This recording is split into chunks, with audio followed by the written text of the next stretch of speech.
محترم حاضرین، مہمانان گرامی، یہ مجلس جو آپ کے سامنے سجائی گئی ہے، اس کا مقصد نہیں بولنا، بس بات اتنی، اس کا کوئی مقصد ہے۔ جو دوست احباب اس کے اندر وقت دے رہے ہیں، کام کاج چھوڑ کے آئے ہیں، میں تو اپنے مالک سے دعا کر سکتا ہوں اللہ پاک مجھے بھی اور ان دوستوں کو بھی حق سمجھنے اور اس پہ عمل کرنے کی توفیق عطا فرمائے۔ کوئی لالچ نہیں، آپ سے ووٹ نہیں مانگے، پیسے کا مطالبہ بھی نہیں۔ ایک تحریک ہے اللہ کی رضا کے لیے اٹھی ہے المسلمین کے نام سے، اور وہ اپنے ان بھائیوں کے لیے ایک دعوت لے کر اٹھی ہے کہ دنیا میں بڑی بڑی دعوتیں چلتی ہیں لیکن وہ دنیا تک محدود۔ یہ آپ کی تحریک، آپ کے بھائیوں کی تحریک آپ کو آخرت کی دعوت، آپ کی کامیابی کی دعوت، ضرور غور کرنا ہے، فکر کرنا ہے۔ یہ دوست جو اپنا ٹائم دے رہے ہیں آپ کے سامنے،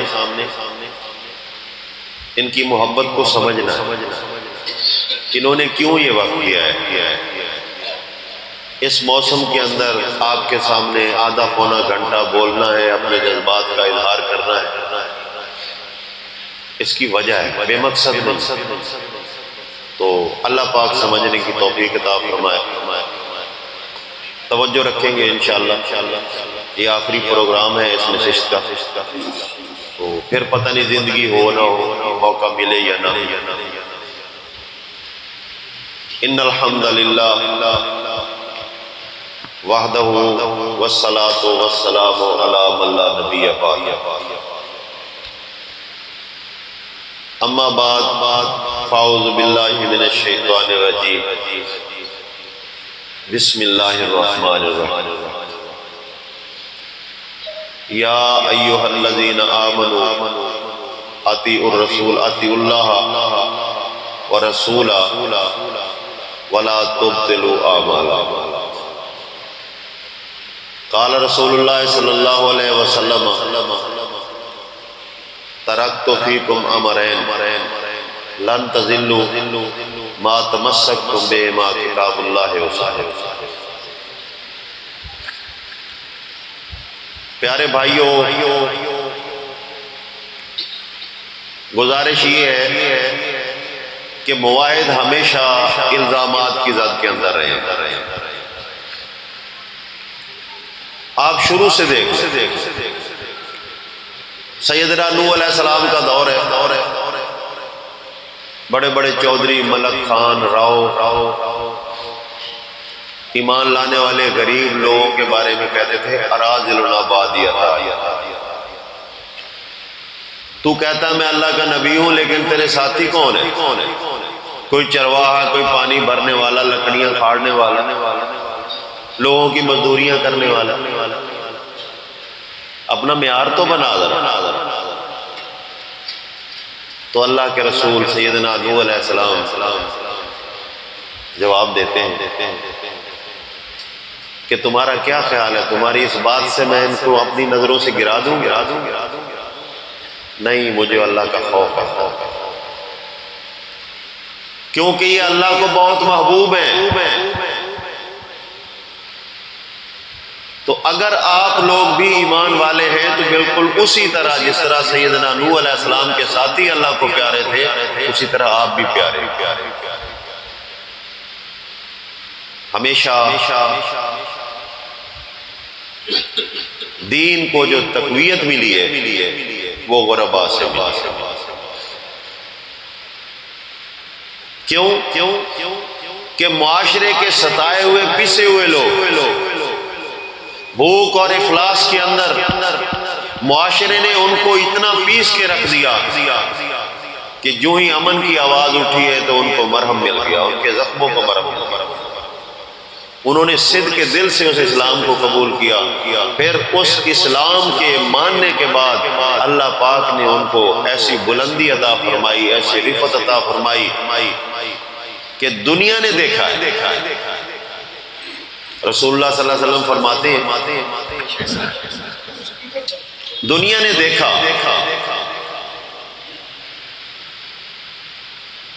کہ بلال ہے، وہ یاسر ہے، وہ عمار ہے، یہ کون لوگ؟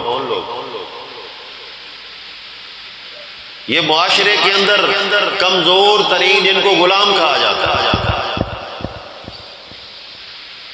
لیکن ایسا مزہ آیا اسلام کا کہ ظالم ظلم کرتا ہے اور مظلوم کہتا ہے الحمدللہ الحمدللہ۔ تو 1000 بار بھی ظلم کرے تو مجھے خوشی ہوگی، کیونکہ میں یہ سب کچھ اپنے رب کے لیے برداشت کرتا ہوں۔ بس یہی دعوت ہے۔ لیکن ایک چیز میں آپ کو بتاؤں، اس دور کے اندر مومن کو مال و زر کے ذریعے سے بدنام کیا گیا، یہ کمزور لوگ۔ آج جدید دور ہے، آج مومن کو مواعظ کو اس طرح بدنام کیا جاتا ہے کہ یہ تو غیر ملکی طاقت سے اسلام کو بگاڑ کہتے کیا ہے؟ ان کو امریکہ سے ڈالر کس مقصد کے لیے؟ سوچنا ہے ذرا، امریکہ ڈالر دیتا ہے مسلم کو، مواعظ کو، کیا کام ہے اس کا؟ پھر آپ چیک کریں کہ جو مسلم کہتا ہے اپنے آپ کو مواعظ کہتا ہے، وہ کر کیا رہا ہے؟ اگر تو وہ کتاب اللہ اور سنت رسول اللہ کے مطابق کر رہا ہے تو آپ اس کو روکتے ہو، امریکہ اس کی مدد کرتا ہے، اچھا کون ہو؟ فیصلہ کر لو، اچھا کون ہو؟ ان کو جی سعودیہ سے ریال آتا ہے، برطانیہ سے پاؤنڈ آتا ہے۔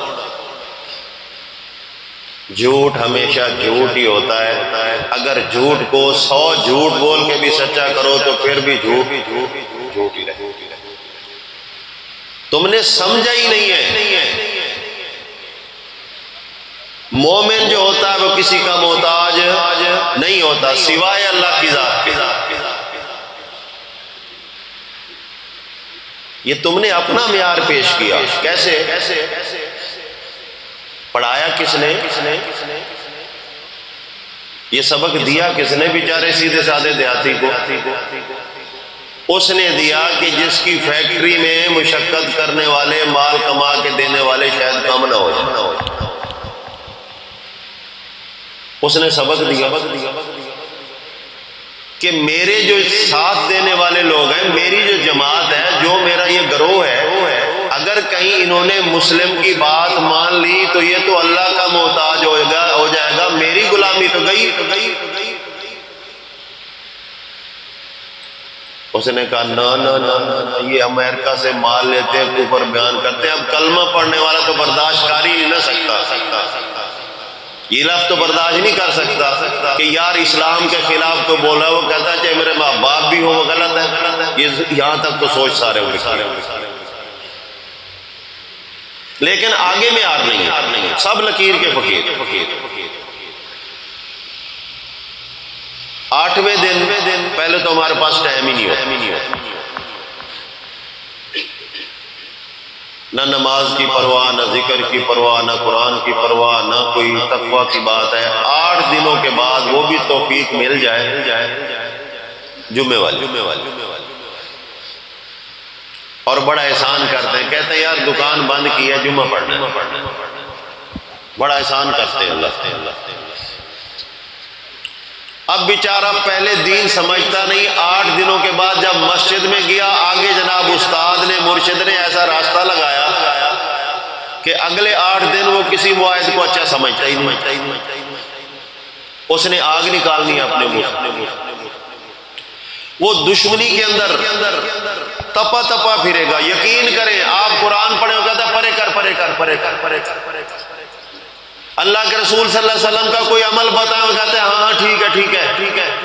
اگر کوئی زیادہ ہی تنگ ہو جائے کہتا ہے یار تیرا دین تیرے ساتھ میرا دین. یہ ٹھیک ہے ٹھیک ہے ٹھیک ہے. کلمہ بدل لو پھر. ایک کا دین تو یہ لا الہ الا اللہ محمد رسول اللہ ہے نا. دوسرا کہتا ہے میرا دین تیرے والا نہیں ہے، تو اس کو کہو کہ کلمہ تو بتا دے. پھر تو تیرا کلمہ بھی علیحدہ ہونا چاہیے، کتاب بھی علیحدہ ہونی چاہیے، رسول بھی علیحدہ ہونا چاہیے. پھر تو تیرا اپنا دین میرا اپنا دین. اگر یہ ساری چیزیں ایک ہیں تو کچھ تو حیا کر. اسی قرآن کو بیان کیا جا رہا ہے جو قرآن تو پڑھتا ہے، جس کو چومتا ہے، جو تیرے گھروں کے اندر موجود ہے. اسی رسول کی بات بیان کی جا رہی ہے جس رسول کو تو مانتا ہے، بلکہ محبت کے اندر آ کر انگوٹھے بھی چومتا ہے نا. کیا فرق پڑے گا؟ انگوٹھے چومنے سے جنت ملے گی؟ نہیں. اطاعت کرنے سے جنت ملے گی. جب تک رسول اللہ صلی اللہ علیہ وسلم کو اپنا لیڈر رہبر مان کر اس کے پیچھے پیچھے نہیں چلو گے کبھی جنت میں جا نہیں سکتے. اب اطاعت کا فقدان ہے، محبت کی انتہا ہے. کتنی بڑی رسول کا جوتا ہے جی سینے سے لگایا. جوتے کی تصویر ہوتی ہے نا بندی، کوئی پگڑی پہ لگایا ہوا. کیا ضرورت تھی؟ تیرے دل میں شیطان بیٹھا ہوا ہے، شیطانیت تو کرتا ہے، شرک تو کرے، بدعت تو کرے، سود تو کھائے، بے ایمانی تو کرے، ملاوٹ تو کرے، شریفوں کی پگڑیاں تو اچھالے، لیکن ماتھے کے اوپر پیغمبر کے جوتے کا نقش لگا ہوا. کیا پیغمبر نے یہ سارے کام کیے تھے جو تو کر؟ بتا تو صحیح ذرا تیرا اسلام کیسا؟ آپ کو ہر سٹیج سے یہ بات ملے گی. میں انوکھی بات نہیں کرتا اس لیے کہ لوگ سمجھیں گے شاید ان کا قرآن اور ہے ہمارا قرآن اور ہے. نہیں، آپ نے اپنے مولویوں سے سنا ہوگا کہ اللہ اور رسول کی اطاعت کرو. سنتے ہیں آپ جمعوں میں تو سنا ہوگا نا. میں بھی وہی کہہ رہا ہوں، نئی بات نہیں کہہ رہا. اللہ اور رسول کی اطاعت کرو. اب یہ دو اطاعتیں، دو مطاع ہے. ٹھیک ہے. اب اس کا اپنا اپنا معیار ہے، ذرا یہ سمجھیے. بس بات صرف اتنی. تقریریں بہت ہو گئی ہیں الحمدللہ. دعوت کا مقصد ہمارا آپ کے ساتھ آپ تک پہنچ چکا ہے کہ بنیادی دعوت ہماری یہ ہے کہ لا تشرک باللہ، اللہ جیسا کوئی نہیں. اللہ جیسا کسی صفت میں بھی کسی کو مانے گا تو برباد ہو جائے گا. اب اگلی بات دعوے کی ہے. جو دعویٰ میرے پیارے بھائی تو نے پیدا ہوتے ہی کیا اور تجھ سے کروایا گیا، تیرے کان میں کہا گیا اشہد ان لا الہ الا اللہ. ایک مسنون طریقہ ہے، کوئی فرض نہیں ہے، لیکن اگر رسول سے محبت ہے تو رسول کے عمل سے بھی محبت ہونی چاہیے.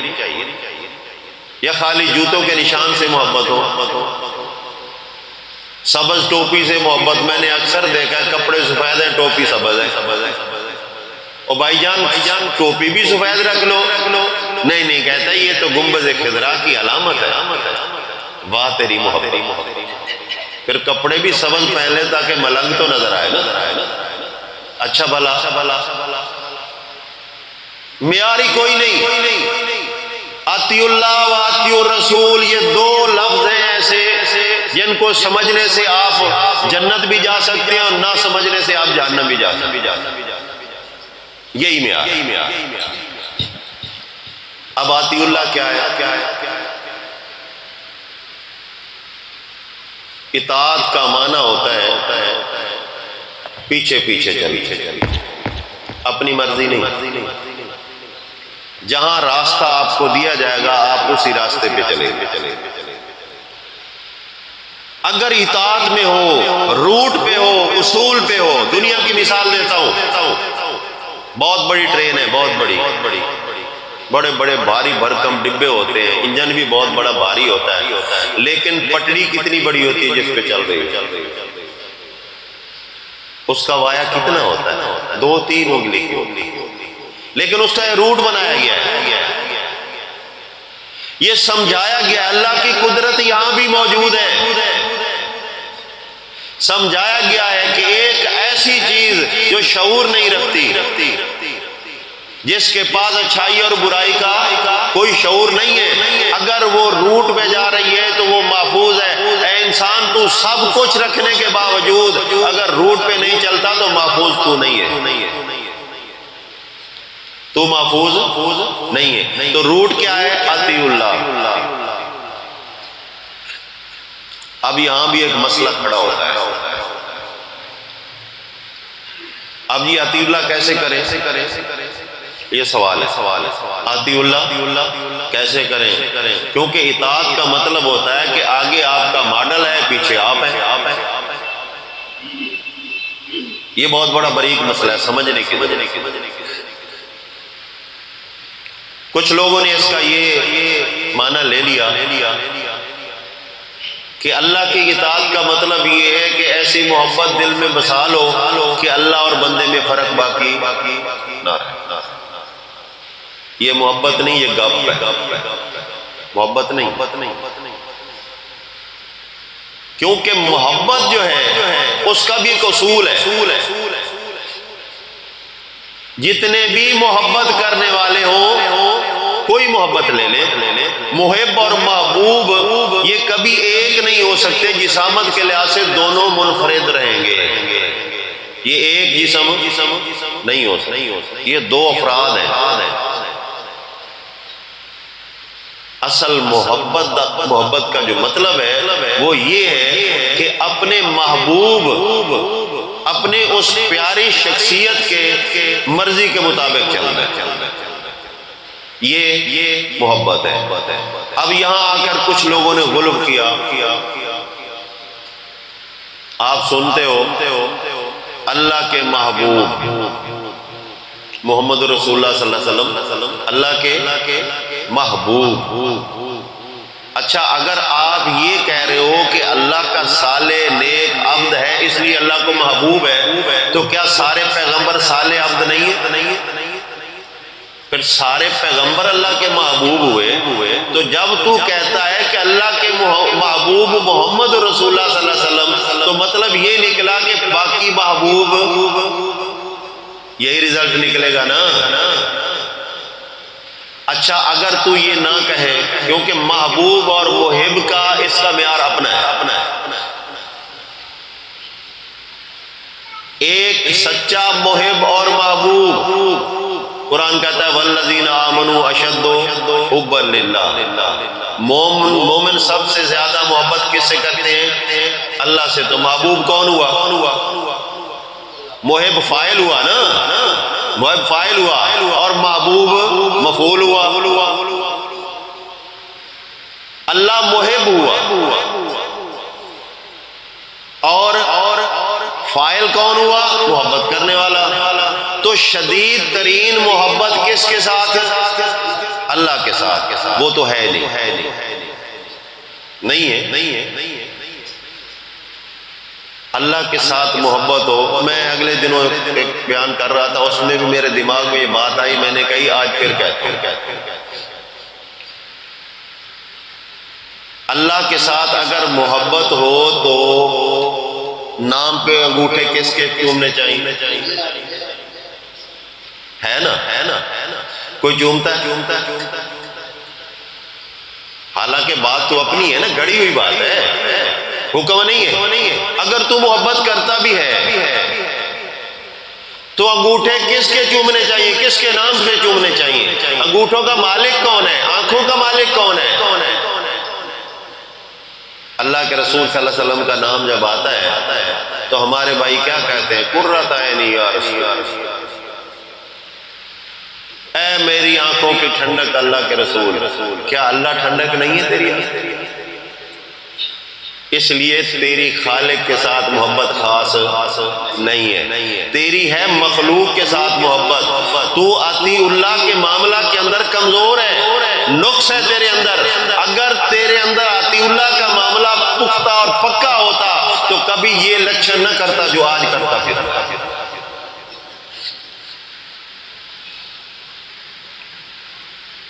اعتراض ہم پہ، کوئی کہتا ہے یہ گستاخ رسول ہے، رسول کا نام ہی نہیں لیتے، رسول کا نام ہی نہیں لیتے۔ اللہ کے بندے کچھ غور کر، ہم نے رسول کا نام لے کے تو اسلام میں داخلہ کیا ہے۔ جب لا الہ الا اللہ کہا تو آگے کیا کہا تھا شرط ہے ایمان کی یا نہیں؟ اسلام میں داخل ہوئے، کفر سے نکل کر جب اسلام میں آئے تو ہم نے جہاں اللہ کو الہ واحد مانا ہے وہاں محمد رسول اللہ کو اللہ کا رسول بھی مانا ہے۔ کون کہتا ہے کہ ہم نہیں مانتے؟ ماننے نہ ماننے کا فرق میں واضح کرتا ہوں۔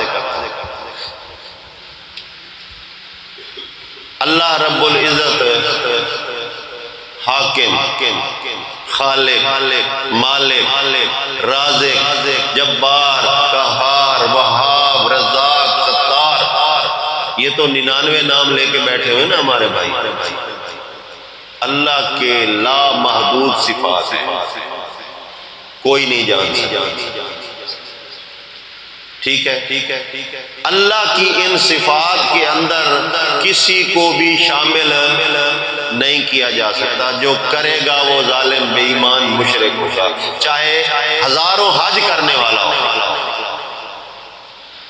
ہزاروں زکاتیں دینے والا ہو، وہ صائم الدہر ہو، روزے رکھنے والا ہو، جو مرضی کرتا پھرے، لیکن اللہ کا فتویٰ یہ حابطۃ اعمال۔ سورہ رعد کے اندر اللہ فرماتا ہے اعمالہم، ان کی مثال اعمال کی ایسے کرامات، کرامات کہتے ہیں راکھ کو، مٹی کو، جلی ہوئی آگ کی راکھ کو۔ اب اس کا کوئی وزن نہیں ہوتا، راکھ کا کوئی وزن نہیں ہوتا۔ اس کا انجام کیا بتایا؟ اشتدت بہ الریح، جب زوردار ہوا چلے مٹی سے پہلے راکھ اڑنا شروع ہو جاتی ہے، کیونکہ وزن ہی نہ ہوتا۔ اشتدت بہ الریح فی یوم عاصف، ایک دن اس ڈھیر کے اوپر تیز ہوا چلے، لا یقدرون مما کسبوا علی شیء، تو اگر کوئی راکھ کا ڈھیر اکٹھا کر کے بیٹھ جائے کرسی ڈال کے کہ میرا خزانہ پڑا ہوا ہے، ادھر سے اندھیری چلے، خزانے اور غیب، کچھ ملے گا؟ نہیں ملے گا۔ اسی طرح سے اگر کوئی اللہ کے ساتھ اس کی صفات کے اندر کسی رسول کو بھی شریک کر لیتا ہے، اس کا کوئی حصہ مان لیتا ہے، مثال کے طور پہ آج عام ایک شرک موجود ہے، جو اللہ چاہے، جو اللہ کا رسول چاہے، ہے نا؟ مسلمانوں کے اندر ہے، اور دیہاتی بھائیوں کی تو کیا ہی بات ہے۔ یہ وہ عالم آدمی کہہ رہا ہے جو اپنے آپ کو مسند پہ رکھے ہوئے، وہ کہہ رہا ہے جو اللہ چاہے، جو اللہ کا محبوب چاہے، یعنی چاہتے ہو گئی دو، اگر اللہ چاہے محبوب نہ چاہے، مسئلہ بگڑ گیا یا نہیں؟ اب فیصلہ کریں، ایک کو دوسرے کی ماننی پڑے گی، مسئلہ تب سیدھا ہوگا نا، مسئلہ تب سیدھا ہوگا۔ اب اللہ چاہتا ہے، رسول اللہ نہیں چاہتا، مسئلہ حل نہیں ہو سکتا۔ رسول اللہ چاہتا ہے، اللہ نہیں چاہتا، مسئلہ حل نہیں ہو سکتا۔ آئے ذرا قرآن سے مسئلہ حل کر لیں۔ اللہ کی کتاب مسئلہ حل کر رہی ہے اور بتا رہی ہے کہ کس کو کدھر جھکنا چاہیے۔ سورہ تحریم اللہ فرماتے ہیں یا ایھا النبی لم تحرم ما احل اللہ لک ان تبتغی مرضات ازواجک، اے پیغمبر وہ چیز اپنے آپ پر کیوں حرام کر لی تو نے جو میں نے تیرے لیے حلال کی تھی۔ مجبور ہو گئے تیرے روایتیں لکھنے والے بھی، محققین بھی، مفکرین بھی، سب کے ہتھیار گر گئے، ماننا پڑا کہ اللہ کے رسول صلی اللہ علیہ وسلم نے وہی چیز دوبارہ منگوائی اور خود کھائی جو اپنے آپ سے روکی تھی۔ تو فیصلہ کس نے بدلا؟ اللہ نے فیصلہ نہیں بدلا، فیصلہ بدلنے والا کون؟ رسول اللہ، یعنی اس کی چاہت نہیں چل سکی۔ چاہت کس کی چلی؟ قرآن نے سمجھا دیا ہے۔ اب ایک ہی بات کہنی چاہیے، جو اللہ چاہے، جو اللہ چاہے۔ اگر 2 بار کہنا ہے کہہ لے، 10 بار کہہ لے، لیکن کہے جو اللہ چاہے، جو اللہ چاہے۔ اچھا دیہاتی بھائی کا بھی حال سن لے ذرا۔ صبح صبح گھر سے نکلتا ہے، کام پہ جا رہا ہے۔ میں نے کئی گدھا گاڑیوں والوں کو بھی دیکھا ہے، کوچ والوں کو بھی دیکھا ہے، ڈرائیوروں کو بھی دیکھا ہے، کسانوں کو بھی یہ کہتے ہوئے سنا ہے، کہتے یا پیر استاد تیری آس ہے نا۔ یہ پیر استاد کون ہے؟ مجھے بتاؤ تو صحیح۔ اور پھر پتہ کیا اس طرح بھی کرتے ہیں، پہلے زبان کو ہاتھ لگاتے ہیں، پھر کان کو لگاتے ہیں۔ یہاں کیا ہو گیا؟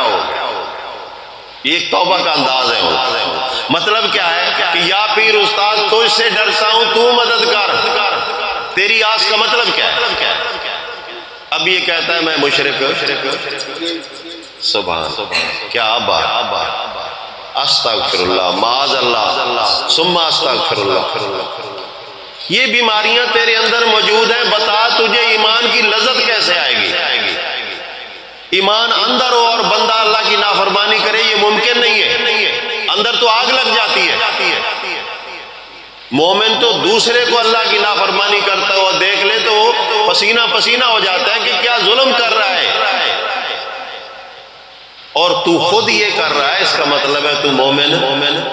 اطیع اللہ کا مطلب یہ ہے کہ اللہ کو حاکم مان کر جو وہ حکم دیتا جائے اپنی مرضی شامل نہ کر۔ تو نہیں کہہ سکتا کیونکہ اللہ نے کہا یہ میرا عبد ہے۔ محمد صلی اللہ علیہ وسلم کون ہے؟ دوسرا کلمہ آتا ہے ساروں کو؟ گواہی دیتے ہو نا، اشہد ان محمدن عبدہ، یہ ہو کی ضمیر اللہ کی طرف ہے، اور عبد جو ہے محمد صلی اللہ علیہ وسلم۔ عبد کا معنی کیا ہے؟ غلام۔ آقا اور غلام برابر ہو سکتے ہیں؟ جب ہم کہتے ہیں غیر اللہ کی پکار نہ کرو، غیر اللہ کی نیاز نہ دو، تو پھر یہ کہتے ہیں آؤ جی نئی بات سن لو، یہ اللہ اور رسول کو بھی غیر بنا رہے ہیں۔ رسول اللہ کا غیر ہو سکتا ہے؟ سارے کہتے ہیں نا جی نا، توبہ توبہ توبہ۔ اب وہاں کوئی اللہ کا بندہ کہہ دے کہ ذرا عبد اور مالک کی تشریح تو کر کے دے، تیرا نوکر تیرے گھر کے افراد تیرے مال سب کا مالک ہو سکتا ہے؟ ہونے دے گا تو؟ کیا بات ہے یار، تیرا اقرار بھی تجھے سمجھ نہیں آ رہا، اس سے بڑھ کر اور تو کیا اندھیرے کے اندر جائے گا، کیا جہالت کے اندر جائے گا۔ میں نہیں کہتا فلاں فرقہ غلط ہے، فلاں صحیح ہے، نہیں، مجھے اس بات کی کوئی ضرورت نہیں ہے۔ مجھے تیرے کلمہ پڑھنے کے بعد تیری ذات کی ضرورت ہے کہ تیری ذات کہاں جا رہی ہے، کیا سفر کر رہا ہے۔ سوچنا چاہیے یا نہیں؟ کسی کو غصہ آ رہا ہو کہ یہ تو پتہ نہیں کیا کر رہا ہے جی ہمارے مذہب کو، نہیں، مذہب تمہارا نہیں ہے۔ مذہب اگر تم دین کہتے ہو تو یہ اللہ کا، اللہ تمہارا بھی ہے، ہمارا بھی، سب کا مالک اللہ، دین بھی اسی کا۔ اگر تم مذہب شخصیات کا لیتے ہو تو اللہ کی کتاب کی سورہ اعراف کی 3 نمبر آیت پڑھو، اتبعوا، وہاں اطاعت تھا، یہاں اتباع ہے، فرق ہے اس میں، معنوی لحاظ سے بڑا فرق ہے۔ جب اللہ کی بات آ جائے پھر کوئی تحقیق کی ضرورت نہیں ہے۔ آج لوگ بھولے کہتے ہیں ہم جی تحقیق کریں گے، قرآن میں دیکھیں گے، قرآن پہ تحقیق کریں گے۔ او اللہ کے بندے، یہ تو تحقیق شدہ ہے، تو اپنے آپ پہ تحقیق کر، اپنی کتاب کی تحقیق کر، اپنے ایمان کی تحقیق کر، وہ تو تحقیق شدہ ہے۔ تو یہاں اطاعت نہیں آیا، یہاں کیا ہے؟ اتبعو، اعتراض نہیں چلنا، تحقیق نہیں ہونی، کوئی معاملہ نہیں ہے، ما انزل الیکم من ربکم، یہ ہے اللہ کا حق۔ یہ قرآن اللہ نے نازل کیا، اس کے اندر رسول اللہ صلی اللہ علیہ وسلم کا ذاتی ایک حرف بھی نہیں ہے۔ اگر یہ ذاتی ایک حرف بھی آ جاتا تو پھر اس قرآن کے اندر دو اقوال ہوتے، ایک خالق کا ہوتا ہے، ایک مخلوق کا ہوتا، فیصلہ کون کرتا کہ خالق کا کلام کون سا ہے، مخلوق کا کلام کون سا ہے؟ بڑے بھولے ہیں ہمارے بھائی، اللہ ان کو سمجھ دے، جو کہتے ہیں قرآن و حدیث ایک ہے، قرآن و حدیث ایک ہے۔ میں سوال کرتا ہوں سوچنے کے لیے، ذرا حدیث پڑھے، اس کے پہلے کیا لکھا ہوتا ہے؟ مولویوں سے کہہ رہا ہوں، آپ کو تو شاید پتہ نہ ہو، اگر کوئی مولوی بیٹھا ہے تو مولوی لازماً کہے گا قال قال رسول اللہ، یہی کہے گا۔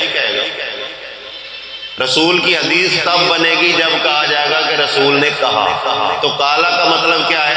کہا رسول اللہ صلی اللہ علیہ وسلم نے، تو معلوم ہوئی رسول کی حدیث ہے، ٹھیک ہے؟ تو اگر آ جائے قال اللہ تعالی،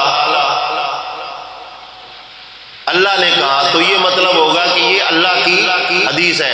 اب اس قرآن حکیم کے اندر جو کچھ آیا ہے، بسم اللہ کی بے سے لے کر والناس کی سین تک، کوئی ایک حرف کوئی ثابت کر کے دکھا دے کہ یہ غیر اللہ کی طرف سے ہے، اگر دعویٰ کرتا ہے تو ہاتھ کھڑا کرے، نہیں ہے، تو یہ ہے اللہ کی اطاعت، یہ ہے اللہ کا حکم، اتبعوا ما انزل الیکم من ربکم۔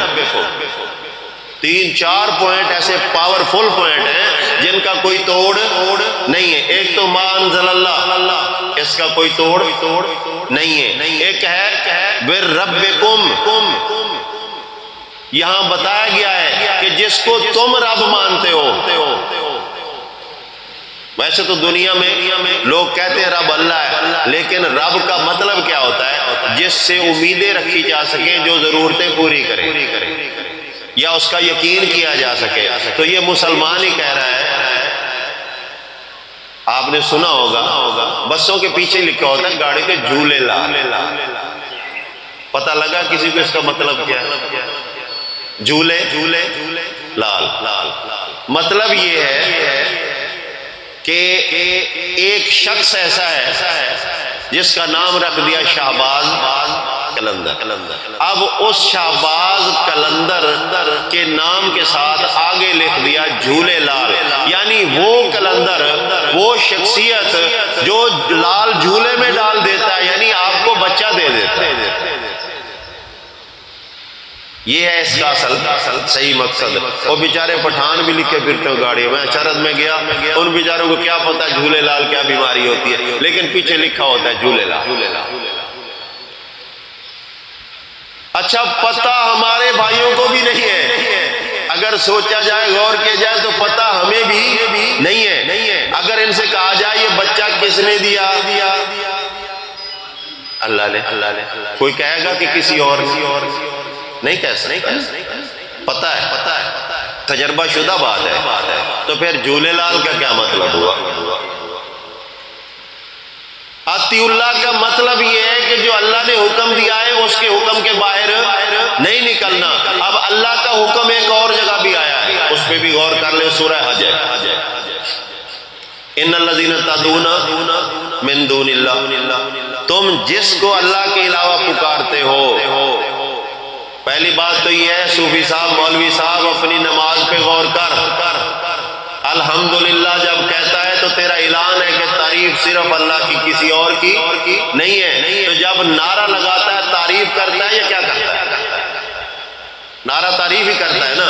تیری دو زبانیں کیسے ہو گئی؟ ہاتھ باندھ کے کھڑا ہے تعریف اللہ کے لیے، جب تو بازار میں جائے، مزار پہ جائے، مجلس میں جائے تو وہاں غیر اللہ کے نعرے لگائے، نعرہ رسالت لگے، نعرہ حیدری لگے، نعرہ تحقیق لگے، فلاں فلاں فلاں، پھر آخر میں کہتا ہے فلاں علامہ زندہ باد، کہتا ہے زندہ باد کون ہے؟ معنی کیا ہے اس کا؟ ہمیشہ زندہ رہنے والا۔ تو ہمیشہ زندہ رہنے والی ذات کون سی ہے؟ بتا، اس سے بڑا بھی تو شرک ہے۔ اللہ بھی زندہ رہنے والا۔ آیت الکرسی پڑھو جی، آیت الکرسی پڑھو، اس کا بھی اپنا مطلب ہے۔ بچہ رات کو ڈرتا ہے، سوتا سوتا ڈر جاتا ہے۔ آیت الکرسی پڑھ کے پھونک مار دو، بچہ نہیں ڈرے گا۔ جیسا بتانے والا بے وقوف ہے، سننے والا بھی عقل سے فارغ ہے۔ اب وہ پڑھ رہا ہے، پھونک مار رہا ہے۔ اگر بچہ ڈر رہا ہے کسی وجہ سے، کسی تکلیف سے، وہ پھڑکتا ہے، بدکتا ہے، اٹھ کر بیٹھ جاتا ہے، روتا ہے، اس تکلیف کو نہیں دیکھنا۔ عقل کے اتنے اندھے اور فارغ ہو چکے ہیں، آیت الکرسی پڑھی جا رہی ہے۔ میں کہتا ہوں ایک بار پڑھ لے، اس کو 10 بار سمجھ۔ ایک بار پڑھ، 10 بار سمجھ۔ اللہ ہو، اللہ وہی ہے، اللہ وہی ہے۔ لا الہ، کوئی الہ نہیں ہو سکتا۔ تیرے بچے کے خوف کو دور کرنے والا بھی کوئی اور نہیں ہے۔ الحی، ایک ہوتا ہے حیون۔ جب ال لگا دیا جائے تو اس کا معنی ہوتا ہے تمام قسم کی زندگیاں، تمام قسم کی حرکتیں، تمام قسم کی قوتیں، اختیارات۔ اس لیے کہا الحی۔ یہ سب کچھ کس کا ہے؟ اللہ کا۔ جو مر گیا وہ الحی نہیں ہو سکتا۔ تو آپ بتاؤ ذرا، جس کے پاس تو جائے، جس کے پاس تو دوڑ کر جائے، جس کی مزار پہ جائے، جہاں حاضری دے، جہاں نیازیں دے، وہ زندہ ہے۔ سوچ لے، اگر زندہ ہے تو زندوں کا مقام اللہ کیا بتاتا ہے؟ زندوں کا مقام زمین کے اوپر ہے۔ بلکہ پیغمبر کی بات کہی، سورہ حجرات پڑھے۔ حجرات کا معنی ہوتا ہے مکان کی جمع، کئی مکان۔ اللہ کے رسول صلی اللہ علیہ وسلم کی شادیاں زیادہ تھی، لہذا گھر بھی زیادہ تھے، تو حجرات کا لفظ آیا۔ اب قبر کی بات نہیں ہے، حجرات کی بات ہے۔ تو گھر زندوں کے لیے ہوتے ہیں، قبر کس کے لیے ہوتی ہے؟ کسی نے زندہ بھی کبھی دفن کیا؟ کوئی؟ بات تیری شان، تیرا بہت بڑا ولی، تیرا بہت بڑا بزرگ، تیرا بہت بڑا امام مر گیا، اطلاع ہو گئی، ساری طرف اطلاع ہو گئی، فلاں بزرگ فوت ہو گئے، چلو جی پھر تیاری کرو۔ اب تیاری شروع ہو رہی ہے، غسل دو جی۔ کون دے رہے ہیں؟ غسل کون دے رہا ہے؟ زندہ۔ کیا جب زندہ تھا بابا جی نے بندے بلوائے مجھے نہلاؤ، یا خود نہ آتا تھا؟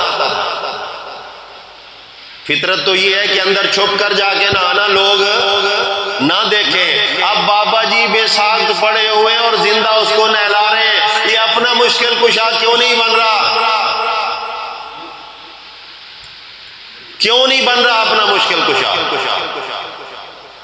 اب زندے اس کے کپڑے اتار رہے ہیں، وہ کچھ نہیں کہہ رہا۔ زندے اٹھا کر لے جا رہے ہیں، وہ نہیں کہتا کہ میں چل سکتا ہوں، میں تو الہی ہوں، میں تو سب کو جانتا ہوں۔ کہتے ہیں بزرگ جب مرتے نہیں، نقل مکانی کرتے ہیں، ان کی طاقت 4 گنا اور زیادہ ہو جاتی ہے۔ اب اگر وہ مر گیا جس کو زمین پہ ڈالا ہوا ہے، جب زندہ تھا تو وہ چل کر جاتا تھا، آج کیوں نہیں چل رہا؟ محتاج ہے نا زندوں کا کہ نہیں؟ اگر زندے اٹھا کے نہ لے جائیں، چلا جائے گا قبرستان؟ نہیں جائے گا۔ اب زندے ہی دعا کر رہے ہیں، اس کا مطلب ہے وہ مر چکا ہے، اپنے لیے کوئی دعا بھی نہیں کر سکتا ہے نا۔ نماز جنازہ پڑھتے ہو، کیا کہتے ہو؟ اللہم اغفر لحینا و میتنا۔ وہ یہ نہیں کہتا اللہم اغفر لی، وہ نہیں کہتا کیونکہ مردہ ہے، زندے کہہ رہے ہیں۔ اب وہی زندے اس کو قبر میں اتارتے ہیں، مٹی ڈالتے ہیں، وہاں جا کر اس کو دفن کر کے واپس آتے ہیں۔ مرنے سے لے کر دفن ہونے تک وہ تیرا محتاج ہے یا نہیں؟ اب دفن ہونے کے بعد تو اس کا محتاج ہے۔ الٹی پھرکی چل گئی نا. اب وہ تیرا محتاج نہیں بلکہ تو اس کا محتاج. ایک مولوی ہے، بتا دیتا ہوں آپ کو، اس نے ویسے بیٹھے بیٹھے تقریر میں گپ مار دی، کوئی دلیل نہیں. کہتا ہے قبرستان میں چادر پہن کر نہ جایا کرو. مطلب کیا ہے؟ مردے تمہارا ننگ دیکھتے ہیں. اچھا جو 6 فٹ نیچے سے چادر میں دیکھ سکتا ہے وہ شلوار میں نہیں دیکھ سکتا. 6 فٹ مٹی جو پڑی ہوئی اس کے اندر سے تو وہ دیکھ لیتا ہے. اب شلوار اس کے لیے کوئی بہت بڑا پہاڑ بن گیا ہے. دروغ گو حافظہ نہ باشو. جھوٹا جب جھوٹ بولتا ہے تو اس کا عقل کام کرنا چھوڑ دیتا ہے. او بھائی یہ تیرا محتاج ہے، کیونکہ زندے نے مردے کو سمیٹنا ہے. یہ ہر انسان کے لیے کل نفس ذائقۃ الموت. جب انسان فوت ہوتا ہے تو زندہ انسان اس کو دفن کرتے ہیں، کفن کرتے ہیں. یہ سمجھتے ہیں کہ یہ انسان تھا، چلتا پھرتا تھا، اب مر گیا ہے، لہذا اس کی لاش خراب ہونے سے بچائی جائے. کیونکہ آپ دیکھتے ہیں جانور حلال ہے، انسان کا گوشت حرام ہے. اور سب سے گندے جراثیم جو انسان کے اندر ہے،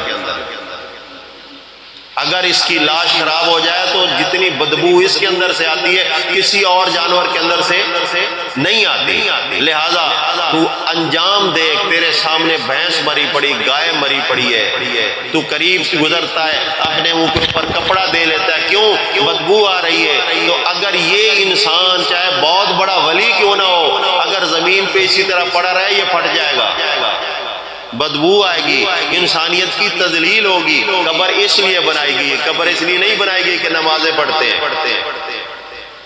اس لیے نہیں بنائی گئی کہ یہ فریادیں سنتے ہیں. اب پوری عطی اللہ پہ آپ غور کریں یار، کچھ تو فکر کرو.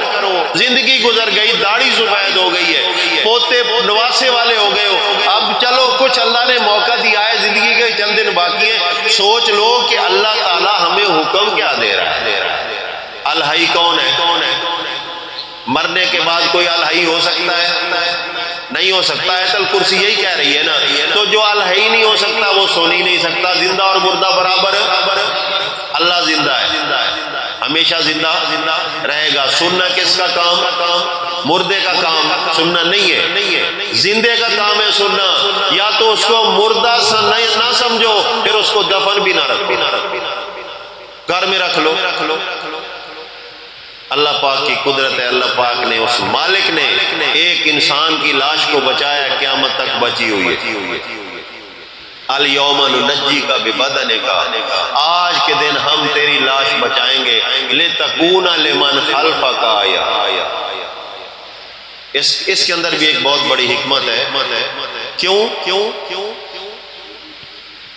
کہ عقل والوں کے لیے تو یہ دلیل ہے، اور بے عقلوں کے لیے یہ محض ایک آیت ہے. فَاعْتَبِرُوا يَا أُولِي الْأَبْصَارِ، عبرت پکڑو آنکھ والو. اب یہاں کیا بتایا گیا؟ الْيَوْمَ نُنَجِّيكَ بِبَدَنِكَ، آج کے دن تیرے بدن کو ہم بچائیں گے. کس کے لیے؟ سوال پیدا ہوتا ہے کس مقصد کے لیے؟ مولوی بڑا لے تو فرعون کو عذاب ہو رہا ہے، صبح شام عذاب ہو رہا ہے، فلاں ہو رہا ہے، ڈھمکاں ہو رہا ہے. قرآن کیا کہتا ہے؟ کیونکہ تیری قرآن کے ساتھ دشمنی ہے، تو قرآن کی بات سنتا ہی نہیں ہے. لِتَكُونَ لِمَنْ خَلْفَكَ آیَةٌ، تو ہو جائے پچھلوں کے لیے ایک دلیل. تیرے لیے کچھ نہیں ہے، تو میت ہے. فرعون تیری باڈی میت ہے، اس کو میت کر دیں گے، لیکن عبرت ہوگی پچھلوں کے لیے. کیا عبرت ہوگی؟ کہ جو دنیا کے اندر رب ہونے کا دعویٰ کرتا تھا آج کس طرح سے بے سر و سما پڑا ہوا ہے، کوئی اس کا پرسان حال نہیں ہے. ایک دلیل یہ ہے. دوسری دلیل یہ ہے، کائنات کے اندر کوئی بھی انسان ہو، جب اللہ موت کا فیصلہ کر دے تو اس کی کیفیت اسی طرح ہوتی ہے کہ وہ ساکت پڑا رہتا ہے. اگر اللہ بچا بھی دے تب بھی، اگر وہ زمین کھا جائے تب بھی، اس کی زندگی کی کوئی رمق باقی نہیں ہوتی. تو حاضریاں لگوائے، ایک کہتا مدینے والے کو میرا سلام کہنا. ایک تو یہ عقیدہ ہوا نا، حاجی جا رہا ہے اس وغیرہ مدینے والے کو میرا سلام کہنا، تو ثابت یہ ہوا کہ تیرا سلام وہ سنتا نہیں ہے، قاصد بھیجنا پڑے گا. یہی مطلب ہوا. اور دوسرا کہتا ہے نہیں تجھے کیا پتا ہے، بھیجنے کی ضرورت نہیں، وہ تو یہیں آ جاتا ہے. تو کھڑے ہو کر کہتے ہیں یا نبی سلام. ٹھیک ہے. ان کا اپنا ہی اتفاق نہیں، ان کا اپنا ہی اتفاق نہیں ہے. اللہ کے رسول صلی اللہ علیہ وسلم کے وہ صحابہ کہتے ہیں یہ تو حدیث نہیں مانتے. میں کہتا ہوں ہم الحمدللہ قرآن بھی مانتے ہیں اور قرآن کے مطابق حدیث بھی مانتے ہیں. ارے اللہ کے بندو، نہ تم قرآن مانتے ہو نہ صحیح حدیث مانتے ہو. اللہ کے رسول صلی اللہ علیہ وسلم فوت ہوتے، مومن سے کہو گے تو وہ کہے گا بالکل آمنا و صدقنا. مشرک سے کہو گے تو وہ کہے گا تیری ایسی تو نبی کو فوت ہونے والا مانتا، تو گستاخ ہے. اور آج کل ہماری حکومت بھی ایسی ہے، جہاں بندے زیادہ ہوں دین بھی ایسے ہی مان لیتے ہیں. جو مواحد ہے وہ گستاخ رسول ہے، جو رسول کی گستاخی کر رہا ہے، جو سنت کا دشمن ہے، جو بدعات کر رہا ہے، جو بے دینی کر رہا ہے، جو مشن رسول صلی اللہ علیہ وسلم کو پارا پارا کر رہا ہے، وہ محب رسول ہے. آئیے ذرا، صحابہ محبت کرتے رسول اللہ صلی اللہ علیہ وسلم؟ یہ نہیں. یقین ہے اللہ کے رسول صلی اللہ علیہ وسلم فوت ہوتے، منافقین خوشیاں منا رہے ہیں، صحابہ غمزدہ ہے. ایک بار تو اتنا جنون اور جذبہ ہوا کہ عمر رضی اللہ تعالیٰ عنہ نے تلوار نکالی کہ کہو جس کی جرت ہے کہ محمد رسول اللہ صلی اللہ علیہ وسلم فوت ہو گئے، کہہ کے دکھاؤ ذرا. سارے دب گئے. لیکن یہاں دین میں بگاڑ آ رہا. صدیق اکبر کھڑے ہوئے، خطبہ دیا، قرآن کی آیت پڑھی، وما جعلنا لبشر من قبلک الخلد افإن مت فهم الخالدون. اے پیغمبر، ہم نے تم سے پہلے نبیوں کے اوپر بھی کوئی ہمیشگی نہیں رکھی، اگر تجھے موت آ گئی تو یہ بھی زندہ نہیں بچیں گے. پھر سورہ زمر کی آیت پڑھی، انک میت وانہم میتون. عمر رضی اللہ تعالیٰ عنہ تلوار لے کر کھڑے ہیں، قرآن کے سامنے جرت نہیں کر رہے. پھر خطبہ دیا، من کان یعبد محمدن. اللہ اکبر، کتنی بڑی بات ہے، کتنی بڑی بات ہے. اور عقل کر، تو صحابہ کا بھی دشمن ہے، تو بدعتوں کا ماننے والا، تو توحید کا دشمن، صحابہ کا دشمن، رسول کے مشن کا دشمن، تو قرآن کا دشمن، اور مجرم ہمیں میں کہتا ہے من کان یعبد محمدن. مولوی سے پوچھو جا کے بخاری میں روایت ہے یا نہیں ہے. من کان یعبد محمدن، جو محمد صلی اللہ علیہ وسلم کی عبادت کرتا تھا یا یہ سمجھتا تھا کہ محمد صلی اللہ علیہ وسلم الہ کی کوئی صفت رکھتے، فإن محمدن قد مات.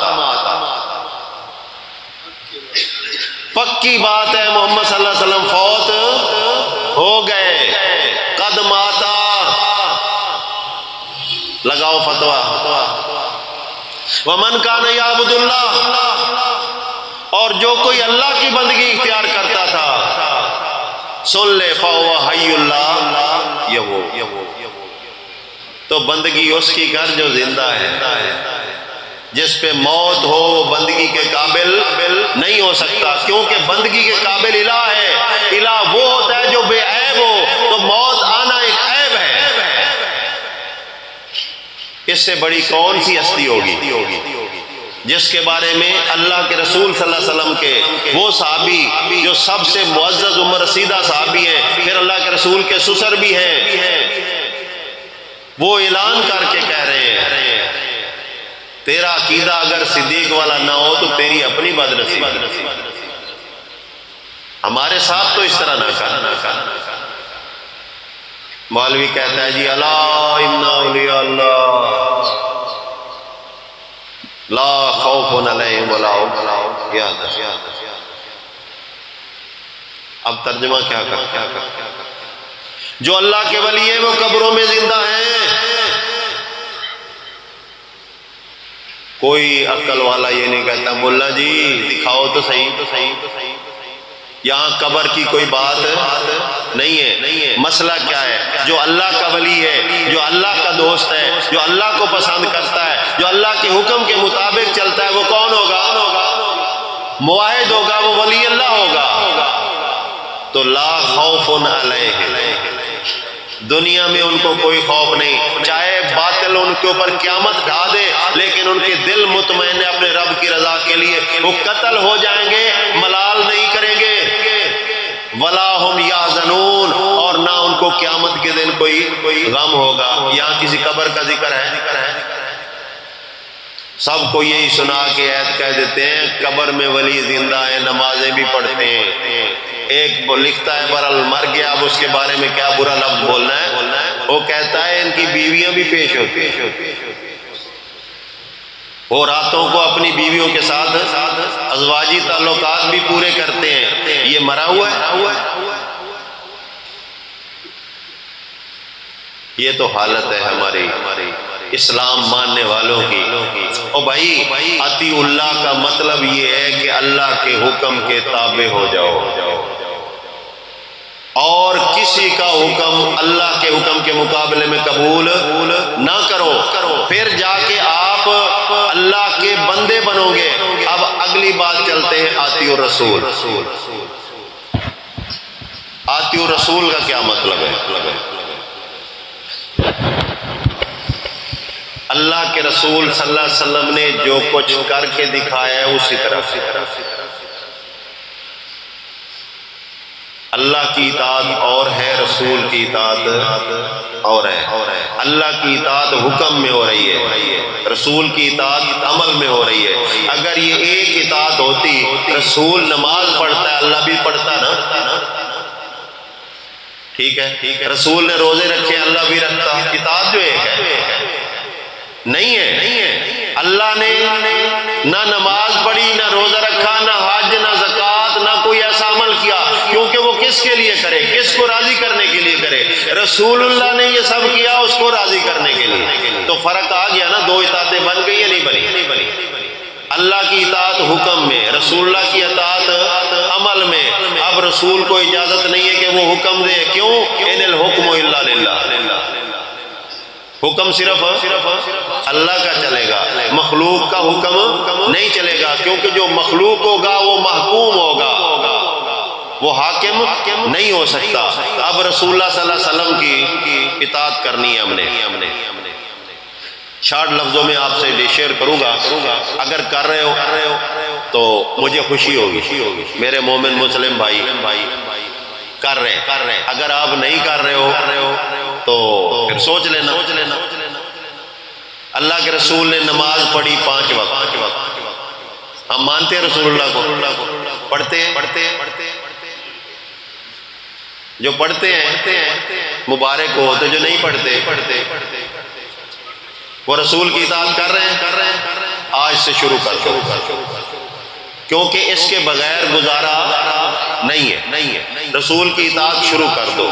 رسول اللہ صلی اللہ علیہ وسلم نے زکوٰۃ دی، کیا دیتے ہو؟ اگر کوئی رسول کی اطاعت نہیں کرتا، اللہ نے مال دے اور زکوٰۃ نہیں دیتا، تو وہ رسول کے عمل کے خلاف کر رہا ہے۔ اللہ نے فرض کیا حج، اگر مال ہے حج نہیں کرتا تو رسول کے عمل کے خلاف کر رہا ہے۔ اگر کوئی رسول اللہ صلی اللہ علیہ وسلم کا امتی کہلواتا ہے اور جھوٹ بولتا ہے، اللہ کے رسول صلی اللہ علیہ وسلم نے جھوٹ نہیں بولا، تو اس کا مطلب ہے یہ رسول کی اطاعت کے خلاف کر رہا ہے۔ اپنا سارا عمل ذرا چیک کرتے چلے جائیں، جو پازیٹیو ہے، جو صحیح ہے وہ ہم نہیں کر رہے، جو جو رسول نے نہیں کیا ہم وہ خوشی سے کر رہے ہیں، اب نہیں کیا وہ غور کریں۔ اللہ کے رسول نے ساز باجا بجایا یا بجانے کا حکم دیا؟ قوالی کیوں کرواتے ہو؟ آج تو اللہ کے رسول کی نعتیں بھی طبلے سرنگی پہ چل رہی ہیں، بینڈ باجے پہ چل رہی ہیں، حالانکہ نعت کا معنی کیا ہے؟ نعت کا معنی بھی تعریف ہے۔ تو تعریف کس کی؟ اللہ کی۔ اللہ کے علاوہ کسی کی تعریف نہیں ہے۔ اگر نعت کہنی ہے تو اللہ کی کہو، یہ پورا قرآن اللہ کی نعت ہی تو ہے، اور کیا ہے؟ ٹھیک ہو گیا؟ اب اس کے بعد آگے چلیں۔ تعویذ کہتے ہیں قرآنی تعویذ جائز ہے، غیر قرآنی ناجائز ہے۔ تجھے کس نے کہا؟ اللہ کے رسول نے کوئی تعویذ پہنا، جاؤ جھوٹی سے جھوٹی روایت لے کر آؤ، پہنا ہو یا لکھ کر دیا ہو، بلکہ یہ کہا من تعلق کا تمیمۃ فقد اشرک، جس نے تعویذ لٹکایا اس نے شرک کیا۔ ارے تو تعویذ لٹکا کر، تعویذ گلے میں پہن کر اپنا مشکل کشا ایک کاغذ کے ٹکڑے کو سمجھتا ہے، تیرا لا الہ الا اللہ کدھر گیا؟ تعویذ پہ ایمان، اور تو اور کیا، گھوڑے کی نال پہ بھی، گاڑی نئی گاڑی 50 لاکھ کی، 60 لاکھ کی، 70 لاکھ کی، نیچے ایک جوتا لٹکا ہوا ہے۔ اور اللہ کے نیک بندے یہ کیا، گاڑی پہ اگر مٹی کا داغ لگ جائے تو دھو دیتا ہے، نیچے جوتا لٹکا ہوا ہے، اس کا کیا مسئلہ ہے؟ کہتا ہے نظر نہیں لگتی۔ سوچے ذرا، نظر نہیں لگتی، اس کا مطلب ہے نظر نفع نقصان دے سکتی ہے۔ تو نظر اللہ ہے یا غیر اللہ؟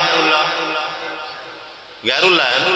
تو غیر اللہ نفع نقصان اگر دے سکتا ہے، ابو جاہل اور تیرے عقیدے کے اندر فرق کیا ہے؟ وہ بھی کہتا تھا اللہ کے اذن سے یہ بت نفع نقصان دے سکتے ہیں، وہ بھی مٹی کے بنے ہوئے تھے، پتھر کے بنے ہوئے تھے، لکڑی کے بنے ہوئے تھے، انسان نہیں تھے، انسانوں کی تشبیہات تھی، یہ انسان کی استعمال کی ہوئی جوتی ہے۔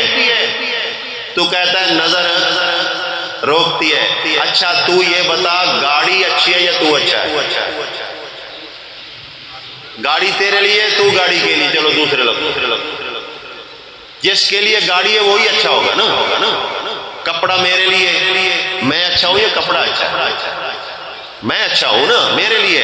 گاڑی تیرے لیے، تو اچھا ہے، تو خوبصورت ہے، تو انسان ہے۔ اللہ نے فرمایا لقد خلقنا الانسان فی احسن تقویم، تو سب مخلوق سے اچھا ہے، تجھے نظر لگ سکتی ہے یا نہیں؟ تیرے عقیدے کے مطابق خوبصورت گاڑی کو نظر لگ سکتی ہے، جوتا لٹکا لیا۔ اب تو خوبصورت ہے، تجھے نظر لگ جائے تو پھر اپنے گلے میں جوتا کیوں نہیں لٹکانا چاہیے نا۔ حق تو یہی بنتا ہے۔ اگر تیری بات سچی ہے تو پھر تجھے 2 جوتے پہننے چاہیے، اگر تیری بات غلط ہے تو اتار، اللہ کے ساتھ شرک کر رہا ہے۔ گھوڑے کی نال گاڑی کے نیچے لگی، کالی ہنڈیاں مکان پہ پڑی ہوئی، ایسا گندا عقیدہ جو جل کر بیکار ہو چکی ہے، جو کھانا پکانے کے قابل بھی نہیں رہی۔ اب وہ تیری مشکل کشا ہے کہ تیرے مکان کو نظر سے بچائے گی۔ بتا یار، مشرک کو کوئی سینگ لگے ہوتے؟ کہتا خبردار مجھے مشرک ہوتا کون ہے؟ یہی ہوتا ہے جو اللہ کی صفات کے اندر مخلوق کو شامل کرتا ہے۔ پیغمبر نے کالی ہڈیاں مکان پہ نہیں رکھی، جوتا نہیں لٹکایا اپنی سواری کے نیچے، اپنی سواری کے نیچے گھوڑے کی نال کو نہیں لٹکایا ہے۔ پیغمبر نے کسی غیر کا نعرہ نہیں لگایا، پیغمبر نے کوئی قوالی، کوئی طبلہ سرنگی، کوئی واجہ، کوئی چیز نہیں بجوائی، نہ حکم دیا، بلکہ مزامیر سے منع کیا ہے، ساز باجے سے منع کیا ہے۔ اس کے بعد آپ آگے چلے جائیں، بزرگان دین کی مزاروں کے اوپر اصل میں یہ ڈبل دھوکہ ہوتا ہے۔ کہتے ہم بزرگوں کی نہیں کر رہے، خیرات اللہ کے نام بھی ہے، لیکن ان کا تقرب بھی ضروری ہے۔ تو مسئلہ یہ ہوا کہ اگر ابو جہل کہے کہ میں جو نیاز کر رہا ہوں حقیقت میں تو یہ نیاز اللہ کی ہے، لیکن ان کے وسیلے سے کر رہا ہوں، کیونکہ قرآن گواہی دیتا ہے، میں اپنی بات نہیں کرتا۔ ما نعبدہم الا لیقربونا الی اللہ زلفی، ہم ان کی عبادت نہیں کرتے، ہم ان کو خوش کرتے ہیں اللہ کے قریب ہونے کے لیے، اور یہ خوش ہو کر ہمیں اللہ کے قریب کر دیتے ہیں۔ اگر تو بھی یہی کرتا ہے، کہتا یہ کہ خیرات اللہ کے نام کی ہے، لیکن وہاں جا کر کرتا ہے جہاں شرک کا مرکز ہو، تو تیرے اور ابو جہل کے عقیدے کے اندر فرق کیا ہے؟ خیرات اللہ کی ہے نا، اللہ کے نام کی ہے، تو اللہ کہاں موجود نہیں، ہر جگہ ہے۔ تو تیرا حق تو یہ بنتا ہے، تو جو بس کر کے گیا سالم لاہور کے اندر، ادھر چلا گیا شہباز کے اندر، ادھر چلا گیا ڈیرہ غازی خان، یا ادھر جنگ والی سائڈ پہ چلا گیا باہو، حق نہیں یار، حق نہ کہو، استغفر اللہ، حق نہیں ہے، کیونکہ قرآن کہتا ہے ذالک بان اللہ هو الحق، حق صرف اللہ ہے۔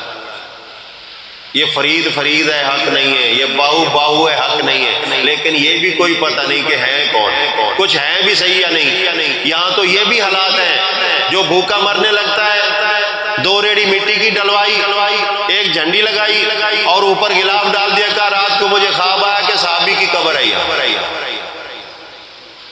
ایسا بھی ہو رہا ہے، ان کا کوئی اعتبار نہیں۔ ذالک بان اللہ هو الحق، اللہ ہی حق ہے۔ تو دوستو بھائیو، بات یہ ہے کہ قرآن و سنت کو اصل سمجھنا ہے۔ رسول اللہ صلی اللہ علیہ وسلم کی ایک حدیث میں نے بیان کی تھی، ترکت فیکم امرین، کچھ لوگوں نے مانا کیا میں تمہارے اندر 2 حکم چھوڑ کے جا رہا ہوں، حکم نہیں ہے، ترکت فیکم امرین، 2 ذمہ داریاں تمہارے اندر سونپ کے جا رہا ہوں تمہیں، 2 بھاری کام تمہارے ذمہ کر کے جا رہا ہوں، لن تضلوا، کبھی گمراہ نہیں ہوگے، شرط ہے، ما تمسکتم بہما، اگر تم نے ان دونوں چیزوں کو پکڑے رکھا، کتاب اللہ، اللہ کی کتاب، و سنتی، اور میرا طریقہ۔ تو بات سمجھ آئیے جو میں نے عرض کیا ہے؟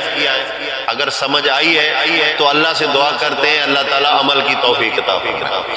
اگر نہیں سمجھ آئی بعد میں بھی میں بیٹھوں، اگر آپ کو ضرورت ہو کہ بات سمجھ نہیں آئی یار اس کی کوئی دلیل دو، یا یہ کرو وہ کرو، انشاءاللہ، کیونکہ ہم بھائی ہیں، ہم ایک دوسرے کی اصلاح کریں گے، دشمن نہیں ہے۔